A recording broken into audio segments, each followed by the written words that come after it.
Okay, hi everybody. So, as promised, I wanted to just talk about your first paper. Sorry, it's taken me a little bit of time to get this tutorial put together.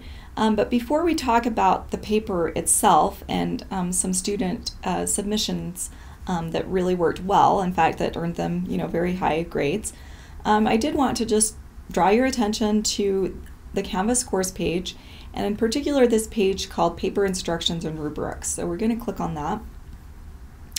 And here it outlines basically what you need to do. So all papers should be between 3 to 4 pages long. If you need to go longer, that's fine, but generally anything shorter generally means that you haven't really given a lot of detail or good detailed examples. You need 12-point Times New Roman font, double spaced, margins should be set at 1 inch, and then of course file extensions that are accepted are doc or docx. No other file types are acceptable. And then the paper rubric itself is really what I wanted to talk to you about today. Okay, so first, the first thing is make sure you're citing materials, and then the next thing is writing hints. This obviously is not a grammar class or an English class, but having said that, you do need to make use of basic grammar rules, punctuation, correct capitalization, rules of capitalization, those kinds of things. So if you're not really sure on those rules, there's resources online that I'm sure you can go to kind of help brush up your skill sets on those. The other thing too to watch is passive voice versus active voice. So generally in writing history papers, we prefer the active voice because that generally gets your point across much quicker and more succinctly. So for instance, here's our passive voice example. The International Ladies Garment Workers Union were defeated by Triangle Factory owners Max Blank and Isaac Harris. Active voice would be Triangle Factory owners Max Blank and Isaac Harris defeated the International Ladies Garment Union Workers Union. So it's a much more forcefully put statement. So then the next part of this page has the grading guide or grading scale. And this is the rough rubric that I use to evaluate your papers. So basically, and if you read through here, kind of on how I'm kind of breaking this down, is the crux of the matter is have you answered the entire question of the prompt question, and do you answer that using a clearly articulated thesis or argument? The other part of this too is how organized is your paper? Do the examples that you use clearly tie back? Are you able to clearly tie back those examples to your argument? And in general, when you're forming your argument, you're basically answering those prompt questions in your first or second paragraphs. Do you draw on a variety of sources or examples from the documents to support the paper's thesis or argument? Okay, so those are the points that I was really grading you on, and then and then it kind of articulates the rubric here, in relation to those kind of main criteria, main points. So again, if you have questions about this or you want to send me drafts of your work, I'm happy to look at those. So now let's take a look at some student examples of how they did this. And these were papers that were A papers. They're not perfect by any stretch, but and actually no one in the class got a perfect 100%, 150 out of 150. But these were very, very high. Okay, so the first thing here is they're answering prompt 2. So their first paragraph says, "Change is never easily won. The same is true of labor union change enacted in the wake of the Triangle Fire. Unions alone could not win those changes. It required the public outcry which came as a result of the Triangle Fire. 2 years earlier, the unions attempted to rely on strikes by strong women and through this gained some positive media attention. It was ultimately unsuccessful. After the tragedy, the horrid death of these women caused a massive outcry of the media and the public due to the gender roles and the stereotypes of the era. Unions changed their tactics.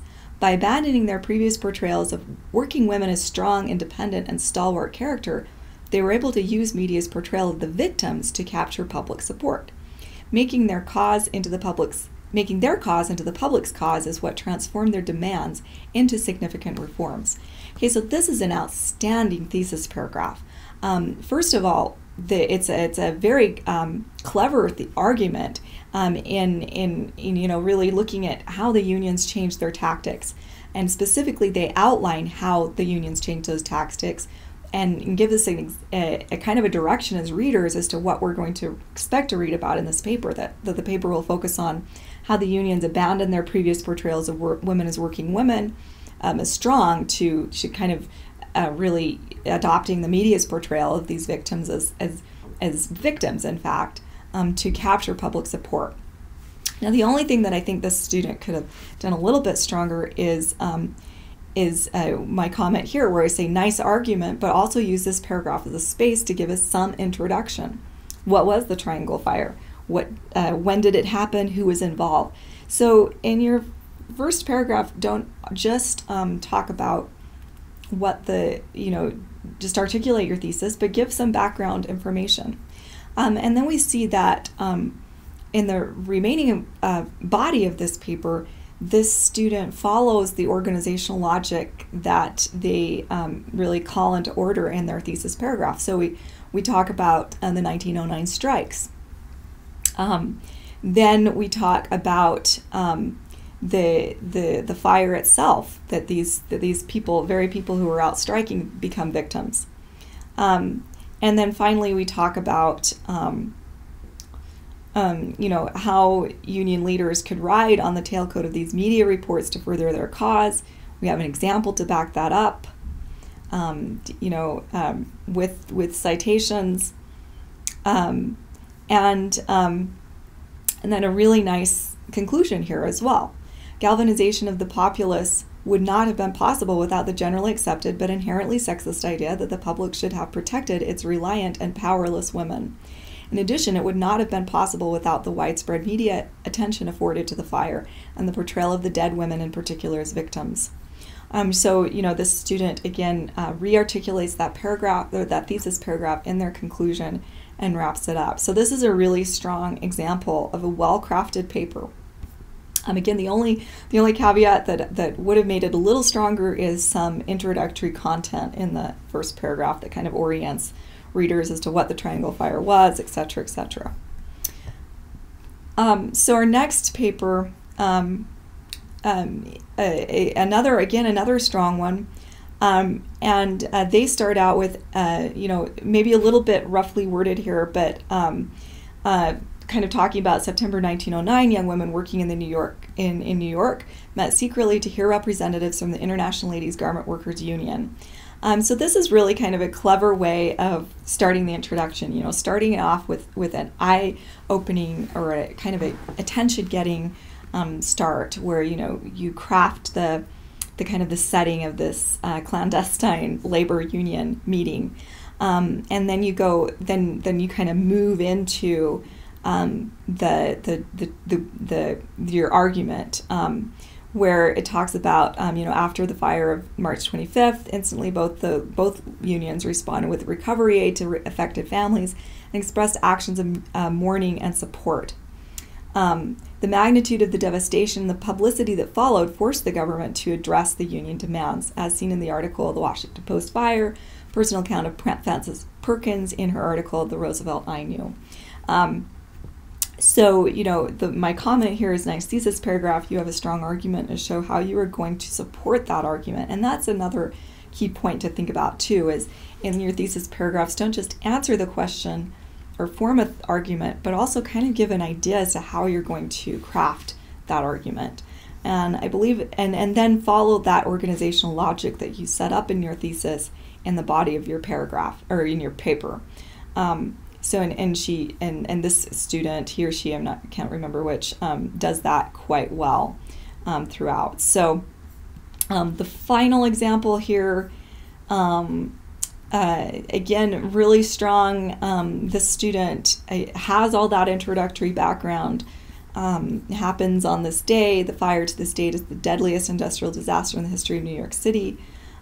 Generally, this is just a small grammatical thing. Generally, we don't start a sentence with a number that is like in digital format, you would write that number out, 146 people.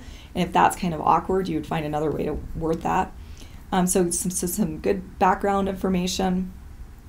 And then again, another argument focusing on how the labor groups were supportive in their labor industry. And then also here in my argument, I will use sources from Martha Bensley, but all of these others. So again, a really strongly worded thesis paragraph where we're not only articulating the argument, but also showing how we're going to support the argument. So hopefully that does help you kind of think about your next paper. And by the way, we'll be talking about this in detail in class, but you can find that paper by going to the assignments link on your